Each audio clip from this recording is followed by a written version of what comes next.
제가 신학교를 다닐 때에 목사 고시를 보고 목사가 되려고 하면 학부 4년의 과정을 마쳐야 됩니다. 신학교에서 4년을 마치듯 아니면 일반 대학교에서 4년을 공부하든 그렇게 학부 4년의 과정을 마치고 또 신학대학원에서 3년을 공부해야 한 만 30 정도 될 즈음에 목사 고시를 그렇게 치를 자격을 주어줍니다. 그런데 신학교 4학년을 졸업하려고 하면 반드시 통과해야 되는 시험이 있는데 바로 성경종합고사입니다. 신약과 구약을 각각 60점씩 맞아야 졸업을 시켜줍니다. 우리가 생각하기에 신학교에서 공부할 정도면 얼마나 성경을 많이 읽었고 어려서부터 성경을 얼마나 잘 알았을까? 신약 60점, 구약 60점 대수인가? 그렇게 생각할 수 있는데 막상 시험지를 맞닥뜨리면 그런 생각이 싹 사라지게 됩니다. 문제의 유형을 보면 이런 거예요. 성경에 몇 장 몇 절을 쓰시오. 에스라 6장 6절을 쓰시오. 또 이 말씀은 성경에 어디에 있습니까? 이러면 머리가 하얘집니다. 이런 문제를 몇 개만 만나면 시험을 포기하게 되죠. 그러다 보니까 4학년 때까지 8번의 방학 때 시험을 치르게 되는데 8번의 기회가 있고요. 8번의 기회를 잡지 못해서 졸업을 못하는 학생도 제법 있습니다. 저는 어떠한 일이 있으면 그 일을 뒤로 미루는 것을 상당히 싫어하기에 내가 4학년이 되기 전까지는 성경을 통과해야겠다. 그렇게 마음 먹고 3학년 때까지 신약과 구약을 다 통과를 했어요. 그런데 제 옆에서 함께 공부하던 친구가 있었는데 그 친구는 통찰력과 이해력이 탁월합니다. 책을 보더라도 제가 이해하는 부분하고 그 친구가 이해하는 부분이 달라요. 이 친구는 앞으로 교수가 돼도 되겠다. 그런 생각을 할 정도로 아주 이해력이 좋습니다. 근데 단점이 있어요. 암기력이 없어요. 암기가 떨어집니다. 그래서 성경은 암기를 해야 되는데 암기가 되지 않으니까 두렵고 떨리는 마음으로 4학년 때까지 시험을 안 치는 거예요. 그리고 이제 어차피 신학대학원을 들어가려면 성경을 봐야 되니까 그때 가서 공부해가지고 내가 졸업과 입학을 함께 하겠다. 이러한 아주 야물딱진 그러한 생각을 했던 것입니다. 그런데 막상 4학년 2학기가 되니까 두려운 것이지요. 그러면서 저는 이미 다 통과를 해놓으니까 편한 마음으로 입시를 준비할 수 있었는데 그 친구는 아주 걱정이 태산입니다. 어느 날 저한테 옵니다. 친구야, 나 좀 도와줘. 어떻게 도와줄까? 나랑 같이 기도원에 들어가서 성경을 좀 같이 공부하자. 그래서 그래, 좋다. 내가 학교 다닐 때 너한테 얼마나 많은 도움을 받았냐? 네가 그렇게 문제를 잘 이해하고 미리 알려줘서 내가 시험을 얼마나 잘 치렀니? 내가 이번에는 너를 도와주리라. 하고 신학대학원 입시를 앞두고 기도원에 들어갔어요. 그래서 제가 먼저 성경을 공부합니다. 이야기식으로 창세기부터 요한계시록까지 정리를 싹 합니다. 1장부터 10장까지는 어떤 내용이고 1장에는 어떤 내용이 있고 11장부터는 이런 내용이 이어지고 그렇게 이제 하루에 어느 정도 창세기 한 절반 정도를 제가 정리를 싹 합니다. 그리고 그 친구와 함께 오솔길을 걸으면서 계속 이야기해 주는 거예요.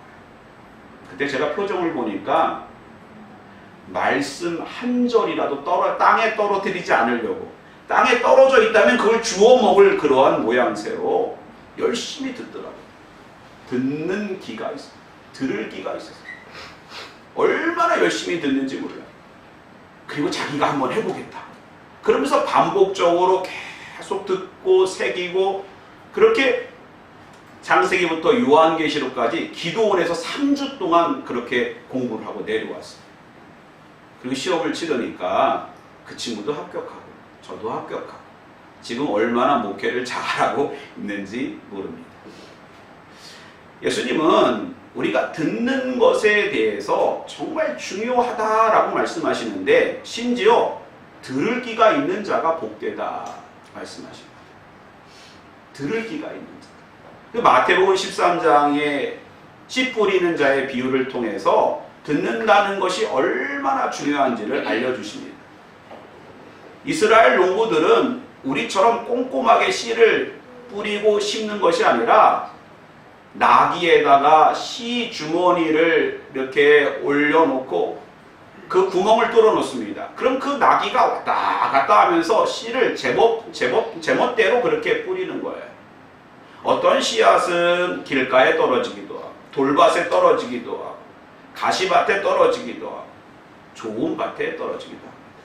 근데 길가에 떨어진 씨앗은 뿌리를 내리지 못합니다. 새들이 와가지고 오늘 아주 그냥 디저트가 준비되어져 있구나 하고 다 먹어버리죠. 돌밭에 떨어져 있지만 돌이 얼마나 뜨겁습니까? 다 타버리는 거예요. 여러분 그 숯가마 가보셨죠? 거기 보면 이런 그 돌방 있잖아요. 거기 얼마나 뜨거워요. 거기에 씨앗이 놓여져 있으면 타버리는 거 아닙니까? 가시밭에 떨어졌다고 생각해 보세요. 가시밭에 떨어지면 약간의 뿌리를 내리고 자라나는 것처럼 보이지만 가시의 기운에 눌려가지고 더 이상 자라날 수 없습니다. 좋은 밭에 떨어져야 30배, 60배, 100배 열매가 있다는 것입니다. 들을 귀라고 하는 것은 오늘 우리가 하나님의 말씀을 좋은 밭으로 기경되어 하나님 말씀에 순종하겠다, 귀를 기울이겠다, 헌신하겠다, 이런 긍정적인 태도로 하나님 앞에 서 있는 것입니다. 그런 귀가 있으시기를 바랍니다. 그런 귀가 있어요. 들을 귀가 있어야 되는 것입니다. 그것이 들을 귀가 있는 사람이 복이 있는 거예요. 그래야 역사가 있는 것입니다. 제가 지금까지 수많은 가정을 신방하면서 제 마음에 기억되는 가정이 있습니다. 안양에 사시는 권사님 가정이었는데 신방할 때마다 매해 이제 봄에 대신방 기간에 그 권사님 가정을 늘 신방하곤 했습니다. 그분은 시아버지를 모시고 살고 계셨습니다. 그래서 이렇게 방 하나에 시아버지가 누워 계시고 그리고 이제 남편과 자녀들과 함께 그 안양에서 살고 계신 거예요. 신방 갈 때마다 목사님 저희 아버님한테 인사하시죠 라고 하면 제가 가서 인사를 합니다. 안녕하세요. 어느 교회 목사입니다. 오늘 신방 왔습니다. 그럼 그분이 예 이렇게 이제 고개를 끄덕여요. 그런 신방을 이제 다 함께 예배드리고 교제하고 이제 그 권사님이 시아버지에게 이야기를 합니다. 목사님 이제 가시는데 아버님 목사님한테 기도 한번 받으실래요? 라고 말하면 됐어. 다음에. 그래서 제가 어르신 또 다음에 뵙겠습니다 하고 인사하고 나옵니다. 그게 루틴이에요. 제가 너무너무 안타깝죠. 그 권사님이 목사님 가서 기도 한번 해주세요 라고 하는 건 뭐예요? 가서 저희 아버지가 아직 예수를 영접하지 않았기 때문에 가서 말씀을 전하시고 또 영접기도 해주시고 천국을 준비하게 해주세요 라는 부탁이 담겨져 있는 것이죠. 저는 이미 다 눈치가 빠르기 때문에 제가 다 캐치를 했죠. 그러나 그분은 완악하게 거절을 합니다. 그렇게 수년간 루틴이 반복됩니다. 아버님 인사하시죠? 네, 기도 받으실래요? 아니, 다음에. 또 너무. 그러던 어느 해인가 제가 마찬가지로 인사를 하고 예배를 드리고 또 그분이 권사님 부탁합니다. 아버님 오늘 목사님한테 기도 받으실래요? 그랬더니 그날은요 그분이 그래 목사님 들어오시라 그래. 야, 하나님 기회를 주시는구나. 그리고 제가 가가지고 아주 짧게 복음을 제시했어요. 하나님이 우리를 창조하셨어요.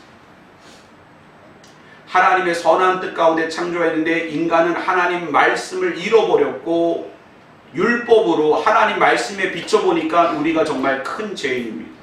죄의 문제를 우리는 스스로 해결할 수 없습니다. 오직 예수 그리스도의 십자가 보혈로만 우리의 죄 씻음을 받고 하나님의 자녀가 될 수 있습니다. 이것을 믿으십니까? 아멘 믿으시고요. 뜨겁게 기도해 드렸어요. 얼굴이 그냥 편해지더라고요. 얼굴이 편해지더라고요. 그리고 이제 돌아왔는데 놀라운 사실은 그 다음날 돌아가셨어요. 그분이 이미 알고 있었던 거야. 아, 내가 이제 천국에 갈 날이 가까이 오는구나. 목사님 오시면 반드시 기도받아야겠다. 들을 귀가 준비되어져 있었던 것입니다. 들음으로 복이 있다고 하나님 말씀하시는 것입니다. 좋은 밭으로 우리는 기경되어지고 준비되어져야 될 줄 믿습니다. 오늘 본문에서 사도 바울은 확신 있게 선포합니다. 우리 본문 10장 17절 한번 읽어보겠습니다. 시작. 그러므로 믿음은 들음에서 나며 들음은 그리스도의 말씀으로 말미암느니라. 믿음은 들음에서 난다.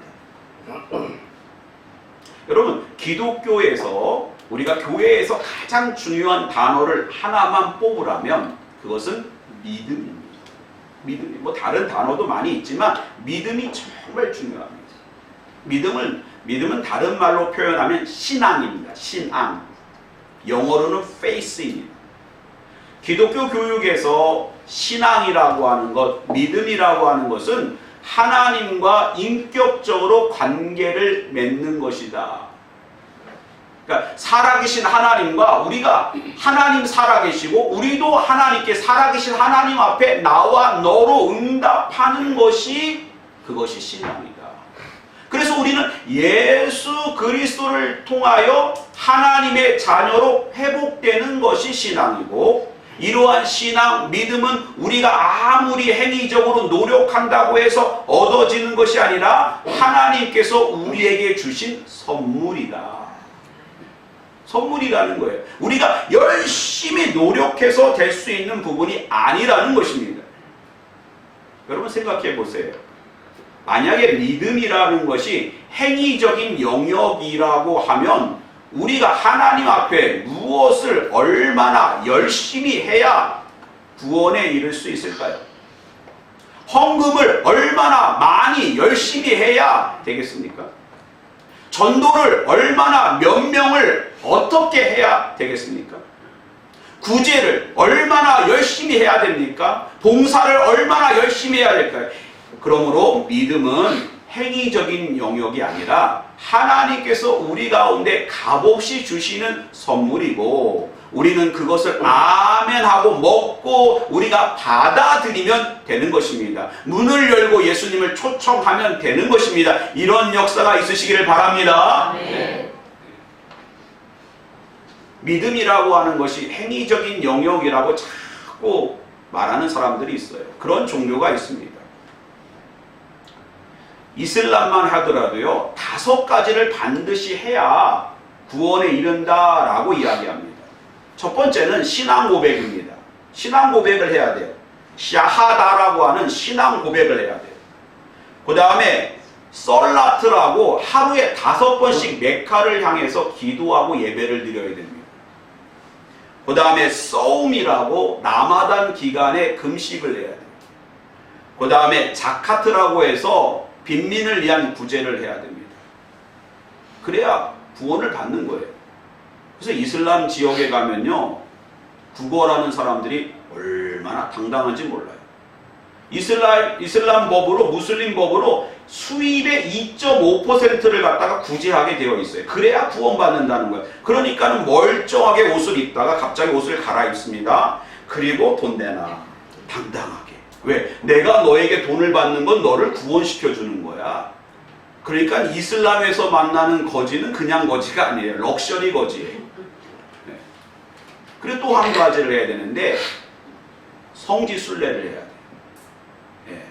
하지라 그래서 성지가 어디냐? 사우디아라비아의 메카, 이슬람의 메카, 마호멧이 이슬람을 만든 그곳을 가야 되는 거예요. 이런 5가지를 저 인도네시아, 저 아프리카에 살고 있는 무슬림이 할 수 있습니까? 말도 안 돼요. 그러니까 사람이 만든 종교는 허점이 있습니다. 하나님은 믿음은 행위의 영역이 아니라 들음의 영역이고 우리가 받아들임의 영역이고 하나님의 선물이라고 분명하게 말씀해 주고 있습니다. 여러분 추석에 대해서 선물을 주고받습니다. 그랬을 때 뭘 잘해서 선물합니까? 자녀니까 그냥 주는 거예요. 그럼 어떻게 했니? 아빠 이 선물 이렇게 비싼 걸 나한테 줘? 내가 30만 원 카카오로 보내면 돼? 이렇게 하는 거 아니잖아요. 고맙습니다. 이런 거잖아요. 네. 구원이라고 하는 건 하나님 우리에게 주시는 선물이라는 것입니다. 그런데 현실적으로 우리가 교회에서 교인들을 만나서 상담하면 이렇게 고백하는 교인들이 있어요. 목사님, 제가요 믿고 싶은데 믿어지지가 않아요. 믿고 싶은데 믿어지지가 않아요. 그럴 때 처방은 무엇입니까? 믿음은 들음에서 납니다. 열심히 들으세요 라고 말합니다. 그럼 정말 그분은 순종해서 열심히 듣습니다. 기독교 방송을 통해서 이 목사님 저 목사님 명설교들을 많이 듣습니다. 근데 중요한 사실은 믿음이 생기는 것이 아니라 기만 커진다는 얘기를 듣습니다. 설교를 분석하고 목사님이 한마디만 하면 벌써 결론을 하지 서론, 본론, 결론 자기가 이미 다 내립니다. 비교하기 시작합니다. 이 목사님은 세련된 단어들을 쓰는데 왜 이렇게 단어 구사가 부족할까? 이분은 이렇게 설교를 어떻게 하는데 왜 이분은 이럴까? 비교만 합니다. 기만 커집니다. 이런 들음을 말하는 것이 아닙니다. 우리는 어떻게 들어야 될까요? 어떠한 들음이 있어야 복이 있고 믿음이 우리 가운데 생기는 걸까요? 첫째로 들을 길을 준비하시기 바랍니다. 좋은 밭을 만드시기 바랍니다. 우리가 헌신의 태도를 갖고 있고 말씀이 떨어지기만 해라.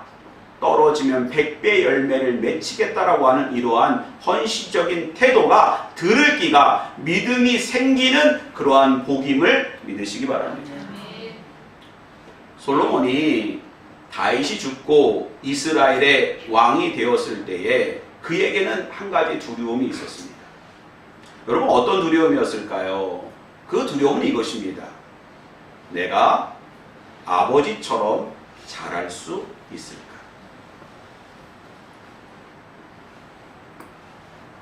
그런 두려움이 있어서 당시에는 예루살렘 성전이 없었어요. 그럼 기브온으로 올라가서 1,000번째 1,000마리의 소를 잡아서 하나님 앞에 제사를 드립니다. 하나님께서 그 예배를 축복하셨고 꿈으로 솔로몬에게 나타나사 내가 너에게 무엇을 해줄까? 그때에 솔로몬은 이 수많은 백성을 재판할 수 있는 지혜로운 마음, 듣는 마음, 내부 쉐메아를 달라고 하나님께 요청한 것입니다. 우리가 하나님의 말씀을 들을 때 정말 중요한 것은 지혜로운 마음, 듣는 마음이 있어야 되는 것입니다.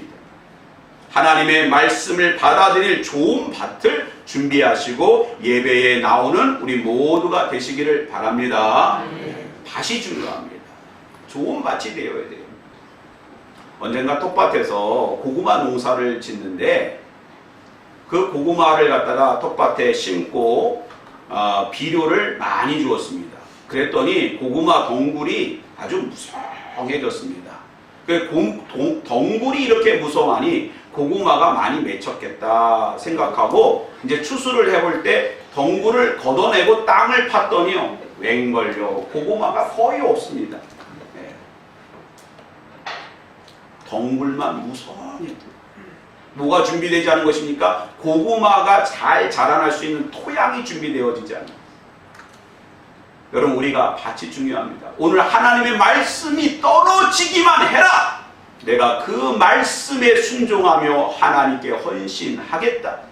난 이건 믿지 않겠다. 이건 말도 안 돼. 말도 안 돼. 하나님 저의 밭을 기경해 주시고 성령님 만져 주셔서 아멘이 되게 하여 주옵소서. 하나님의 선물이라고 하였사오니 내가 이 선물을 긍정적으로 받을 수 있도록 저를 붙잡아 주옵소서.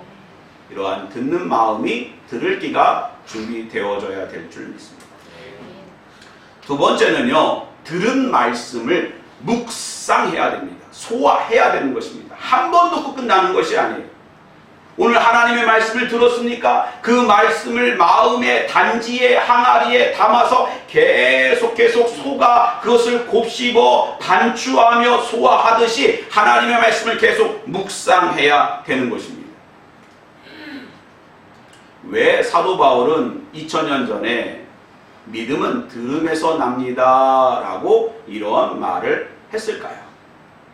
여러분 한번 상상력을 발휘해 보세요. 2000년 전으로 돌아갔습니다. 여러분 앞에 시각장애인이 있고 청각장애인이 있다고 하면 누구의 삶이 낫다고 생각할까요?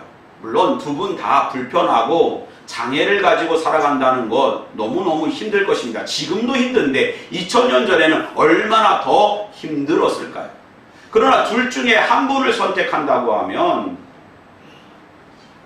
시각 장애를 갖고 있는 사람보다는 오히려 청각 장애를 갖고 있는 사람이 더 불편했을 거예요. 왜냐하면 당시에는 오늘날처럼 뭐 이렇게 빠른 자동차가 있는 것도 아니고 갑자기 뭐 화재가 나고 뭐 자연재해가 일어나고 이런 상황보다는 안전한 지대였어요. 천천히만 가면 돼요. 그러나 모든 것이 청각적인 시스템에 있었어요. 하나님의 말씀을 읽을 책이 있었던 것이 아닙니다. 회당으로 나아가야 랍비들이 두루마리 성경을 펼쳐서 성경을 읽어주면 그것을 계속 듣고서 마음에 새기고 나아가는 것입니다. 모든 것이 듣는 가운데 그러한 그 모든 문화가 시작이 됐던 거예요. 듣는 가운데 역사가 나타났던 것입니다. 그러므로 시각장애를 앓고 있는 사람보다는 청각장애를 앓고 있는 사람이 훨씬 어려운 거예요. 그런데 오늘날은 어떻습니까? 오늘날 여러분 안에 시각장애 있고 청각장애가 있다면 누가 더 불편할까요? 제가 생각하기에는 시각장애를 앓고 있는 사람이 훨씬 불편해요. 좀 안 들려도 오늘 뭐가 있습니까? 스마트폰이 있잖아요. 이거 보고 다 이야기합니다. 뭐라고 말씀하시는 거예요? 팝팝으로 다 이게 이 말씀하시는구나. 또 영화도 다 보고 이 핸드폰으로 다 하고. 그러나 만약에 안 보인다면 볼 수 있습니까? 얼마나 불편해요. 그러나 수천 년 전에는 이 듣는 것에 집중이 더 중요했다는 거예요. 그러므로 들음은 믿음은 들음에서 난다는 것입니다. 근데 한 번 단순히 듣는 것이 아니라 계속해서 그 말씀을 묵상하는 가운데 믿음이 생기는 것입니다. 그래서 이스라엘 백성은 하나님 말씀을 듣고 하루 종일 읊조리면서 그 마음에 묵상하면서 새기면서 나아갔던 것입니다. 사도 바울은 본문에서 그 당시 사도 바울이 가지고 있었던 간절한 마음을 표현하는데 10장 1절 말씀 같이 한번 읽어봅니다. 시작. 형제들아 내 마음에 원하는 바와 하나님께 구하는 바는 이스라엘을 위함이니 곧 그들로 구원을 받게 함이라. 동족인 이스라엘이 구원받기를 원했다는 것입니다. 당시에 이스라엘은 율법으로 의롭게 된다고 믿었습니다. 그러나 우리는 율법으로 의롭게 된다라는 사실을 우리는 동의하지 않습니다. 왜? 율법으로는 우리의 죄만 드러나는 거예요. 그럼 어떻게 믿음으로 의롭다, 구원을 이룰 수 있는 것입니다. 이들의 문제는 무엇입니까? 하나님의 말씀은 듣기는 하지만 그 말씀으로 마음에 새기고 묵상하여 순종하여 하나님의 뜻을 구하는 것이 아니라 하나님의 말씀, 율법으로 겉모습은 치장했지만 그 말씀을 묵상하여 예수 그리스도를 만나지 못했던 것입니다. 여러분, 하나님의 말씀을 들어야 될 것입니다. 묵상하며 예수 그리스도를 만나야 될 줄 믿습니다. 마지막으로 이 받은 하나님의 말씀을 선포하시기 바랍니다. 15절 말씀 우리 같이 한번 읽어봅니다. 시작. 보내심을 받지 아니하였으면 어찌 전파하리요? 기록된 바 아름답도다 좋은 소식을 전하는 자들의 발이요 함과 같으니라.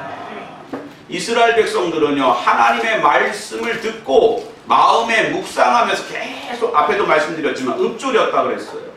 그건 누구에게 선포하는 것입니다. 자신에게 선포하고 이제는 세상을 향하여 하나님의 말씀을 받은 은혜를 선포할 때 우리의 믿음이 견고해지고 확신한 가운데 서 있게 되는 것입니다. 하나님의 말씀은 생명력이 있기 때문에 우리 안에 머물러 있지 않는 거예요. 움직이는 거예요. 우리 자신의 삶을 움직입니다. 고백을 움직입니다. 행동과 모든 태도를 움직입니다. 또한 이 우리 주변을 주의 말씀으로 복되게 할 줄 믿습니다. 얼마 전에 우리 교회 옆을 지나가는데 이 청기야에서 아주머니 한 분이 야채를 담고 계시더라고요. 근데 그 부부는 수년 전에 우리 교회 옆으로 이사를 오셨는데 그 남편하고 얼마나 친절한지 몰라요. 우리 교회 앞에 차를 대더라도 제가 이동주차 부탁드립니다. 그러면 어떤 분은 화를 내기도 하는데 이분은 알겠습니다 목사님 하고 꼭 차를 옮겨주세요. 얼마나 감사한지 몰라요. 근데 얼마 전에 그 남편분이 병으로 돌아가셨고 이제 혼자 돼서 이렇게 따님들이 오며 가며 살피시는데 제 마음에 갑자기 그분에게 전도를 하고 싶다라는 생각이 들었어요. 그래서 제가 어떻게 해야 될까? 나도 태신자를 이제 전도해야 되는데. 그래서 그분에게 종교가 있으시죠? 라고 말하니까 그분이 없어요 그랬는데 나는 교회 절에 나가는 줄 알았어요. 없어요. 잘됐다. 우리 11월에 행사를 하니까 교회 한번 꼭 오세요 라고 하니까 미소를 보내시더라고요. 그래서 반승낙은 받았다. 너무 기쁜 마음에 권사님들한테 전화를 했더니 벌써 권사님들이 다 찜을 해놨더라고요. 여러분, 우리 하나님의 말씀 예수 그리스도는 생명력이 있습니다. 그래서 움직이는 거예요. 움직이는 거예요. 그때 믿음이 생기는 것입니다. 선포하세요. 아무도 없다면 자신에게 선포하세요. 예수는 그리스도입니다. 너 암흑의 권사야. 너 예수 잘 믿어야 돼.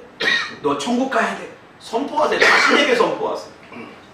그리고 가족에게, 이번 추석에 가족에게, 또 이웃에게 선포하는 저와 여러분 되시기를 주님의 이름으로 축원드립니다. 아멘. 기도하겠습니다.